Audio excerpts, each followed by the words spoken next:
I think for me, like for a lot of women, it was, when you start to have kids. I had just an only child. He's grown now and he's in the business. But it was just balancing both, and how do you do that, and how do you not feel guilty when you're at work and not feel guilty when you're at home. And I was fortunate that there was a local station that said, all right, we'll start a job share, and we were one of the first job shares in the market. So we had a ton of pressure that we put on ourselves, that we did a good job, and that this, the station and the managers and the people that really went out on a limb to have a job share, start at the station, but also for all those people that would come after us. I think the most significant career challenge was when I did executive coaching. Through that coaching, I really learned about my own personal blind spots, and it really revealed opportunities for me to improve in very specific ways. And really by leaning in and embracing the challenge is what enabled me to get better and to be where I am today. So when I left Weston Post, I needed to sit out for a year, and that's when I went into production marketing. And I had a client call me and near the end of that year and say, are you going to open your company or what? And I said, well, I'm thinking about it. I have a business plan, but I don't have a full-on plan. So I decided at that point to go try to get a loan. I had a banker, my main banker, say to me, if I give you a loan, Weston Post will go under. And I therefore cannot, because I know that you're going to do so well. And it was devastating. I was so upset that my good work and my good reputation was now going to keep me from being able to move forward. Equipment dealers trusted me and knew that I would do well. And I got $250,000 worth of equipment on a handshake, and I was able to start Charlie Uniform Tango. I think that I've always been somewhat unaware of how old I am. I'm at a very young age. I think I was 25 years old, and I was tasked with running the agency I was at, their biggest account. And it never occurred to me that I was 25 years old or that I couldn't do it. I was fearless. I tried my best to pass that down. Young people coming in and trying to teach them not to be, handicapped by their age. Every day I'm faced with new obstacles that keep me on my toes and push me out of my comfort zone, which can get scary at times. But instead of letting this fear take over, what I do is that I try to use it as inspiration to keep moving forward and to continue growing. The biggest challenge that I've overcome in my career is transitioning from corporate America into creative America. It was a very hard pivot for me to transition from a Fortune 10 company into becoming an entrepreneur and literally facing down fear every single day. But it's allowed me to become a free thinker. It's allowed me to become more of who I am, or was called to be and am called to be. It's allowed me to look at the myriad of challenges that happen every day and think of all the different possibilities and solutions that it can become. A significant career challenge for me is actually another person whose name I won't mention, but he was my boss at McCann Erickson and was creative director. And he enjoyed belittling people, talking down to people. It was just not a nice person. And he would always say, Stephanie, you're not mean enough. You need to scream at people to get what you want. And I decided, no, I don't. I don't think that's the way you should work with people. I think everybody is working together as a team to achieve the same goal. And I told myself from that point on, I would never work for an asshole like that again. But I have to say that probably the most challenging moment for me was being fired. When you get fired, it's a fairly humbling and scary thing. But what I learned from it was that I can overcome those things. I can overcome losing my job and learn how to package myself in a way that actually works out better for me in the long run. If I hadn't been let go, then I wouldn't have started at the Richards Group, and I wouldn't have been able to do the things in my career that I continued to do after that moment. It's not a challenge I recommend everybody go through. It's no fun, but it is character building, and you do learn a lot from it and how to move forward. After my master's, I was hired by Chiat Day to be the first woman account executive on the Nissan car account. And I had not really experienced the gender thing at that point and thought, wow, the first woman, is this the first time women have bought cars? Wow. But I found quickly two challenges. One, I knew nothing about cars. So I spent my weekends learning as much as I could, reading Motor Trend, Car and Driver. I really had to have my game ready because people were expecting me, I think, to not know much. And so it was sort of a wonderful time period because I learned a lot, and I learned to manage and navigate sort of in a man's industry.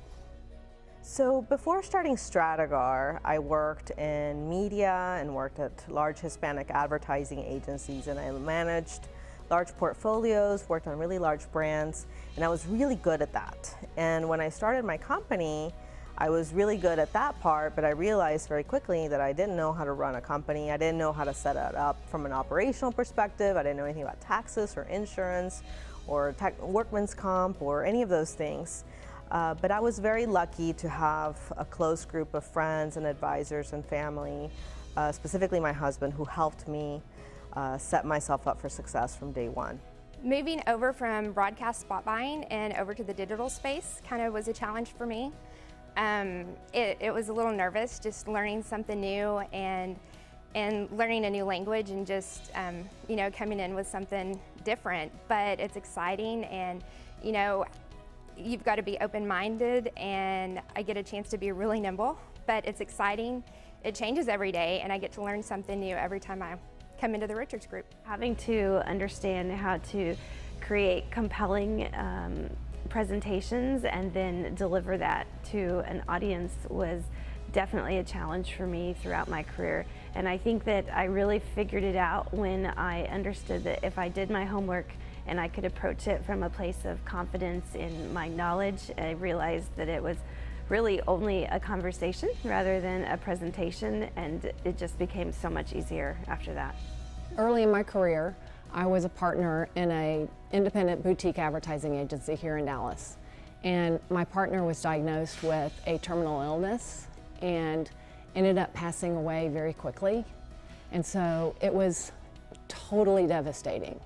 I found myself, I was 27 years old, and I found myself responsible for the employees, the agency, the clients, and it was tough. And some of the things I learned, some of the big things I learned, was fear of failure, right?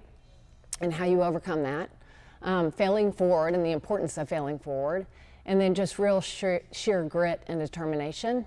And I think today I have a real special place in my heart for young women, helping them find their confidence and knowing that they can do what they set out to do, stepping outside their comfort zone and conquering the world, because we can, it's all mental. I decided to go back and get my master's with 2 children under the age of 2, working full time.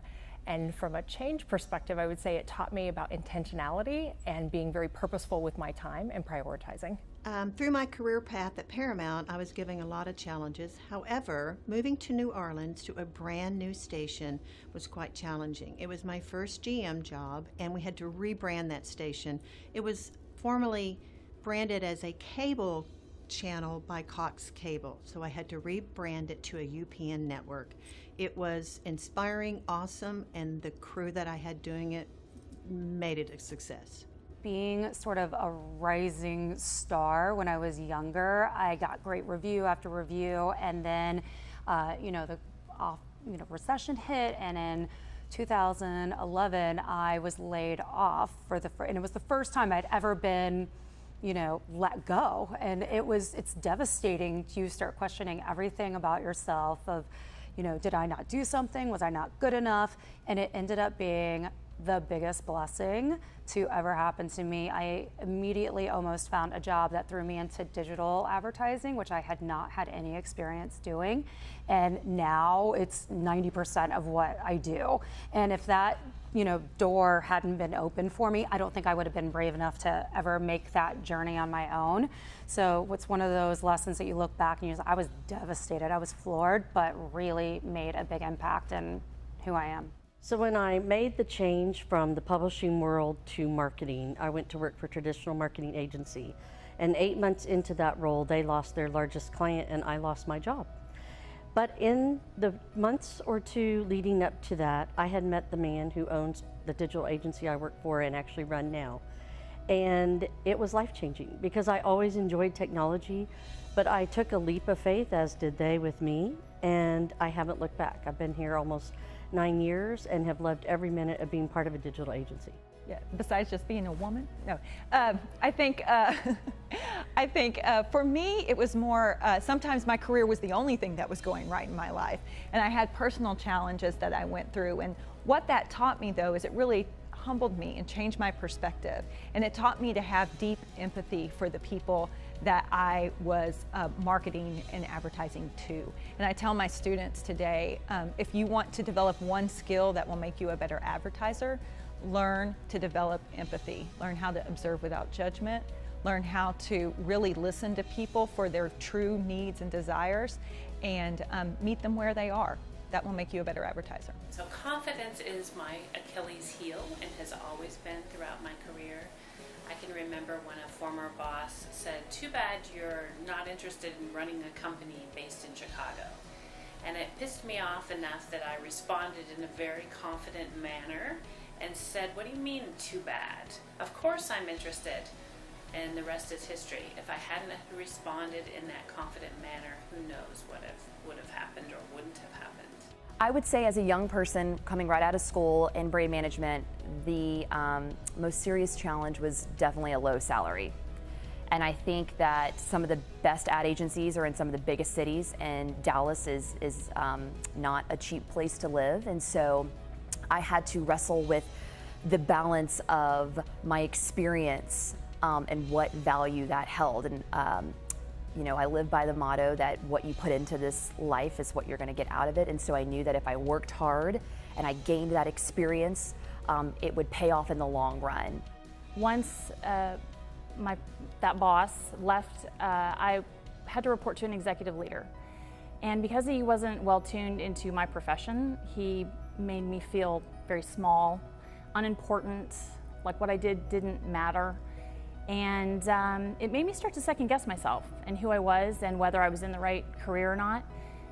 And it took a lot of soul searching to realize that the only person that can make me feel bad about me is me.